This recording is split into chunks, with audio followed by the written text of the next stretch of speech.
I'd been in a long-distance relationship with my boyfriend Adrian for 5 years. Every night he'd call me to satisfy his needs. Right before he came, his voice would always go thick and low. Harper, I miss you so much, it's killing me. The day before Valentine's Day, I booked a flight home and hid in his closet to surprise him. When Adrian walked in, I was about to jump out. Then I watched him carry my best friend Chloe onto the bed. She straddled him, unbuttoning his shirt one button at a time, her voice syrupy and sweet. Adrian, that idiot Harper still hasn't figured out we've been together for 5 years. How boring is that? She's begged you to marry her 19 times. Why don't we give her a surprise at our wedding next week? I clutched the engagement ring in my palm. My mind went completely blank. Adrian's hand slid under her dress, his voice lazy. Why the rush? I already sent her to work in Scandinavia. You're still worried? Through the wooden slats, their shameless moans echoed in my ears. I curled up in the closet, my hand pressed over my mouth. My heart was already dead. The two of them lay tangled and naked on what was supposed to be my wedding bed. Tears hit my phone screen. Right then, it lit up with a text from Adrian. Harper, let's not just call today. How about a video call? Chloe glanced at the message and let out a cold, mocking laugh. Adrian, you let her listen while we fuck, but now you want to live stream it?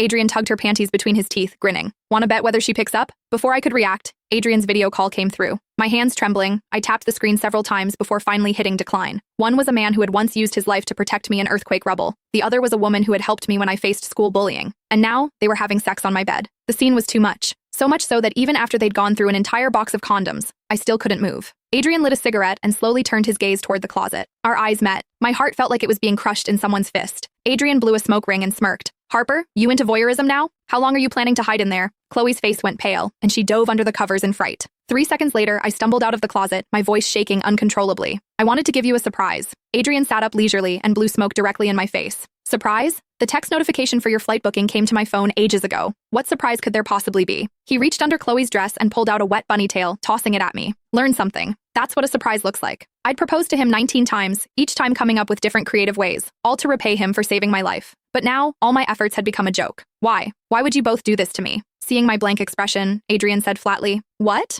Harper, you didn't actually think you could have me all to yourself, did you? That's pretty selfish. Besides, Chloe moans pretty loud every time I call you. You seriously never heard her? So every time he told me he missed me, he was inside her. I couldn't stop shaking. My stomach rolled with nausea. Chloe pulled on my nightgown and put it on slowly, smiling mockingly. Harper, didn't you always say you'd share everything with me? You're so busy with work, I was kind enough to help Adrian with his physical needs. Shouldn't you thank me? I shoved her away violently and grabbed a photo frame, hurling it at her. Get out! Both of you get out! Ironically, the photo of Adrian and me in the frame had already been replaced with a picture of Chloe in a bikini. And every day, Adrian would tell me that when he missed me, all he could do was look at my photo. Turns out he meant this kind of photo. A shriek rang out. Adrian didn't hesitate to shield Chloe. The frame struck his temple, and blood immediately began streaming down. Harper, can you stop being crazy? It's not like I'm abandoning you. Not marrying you isn't my fault. Have you really never looked in a mirror and— Click the link in my bio to get the full story for free.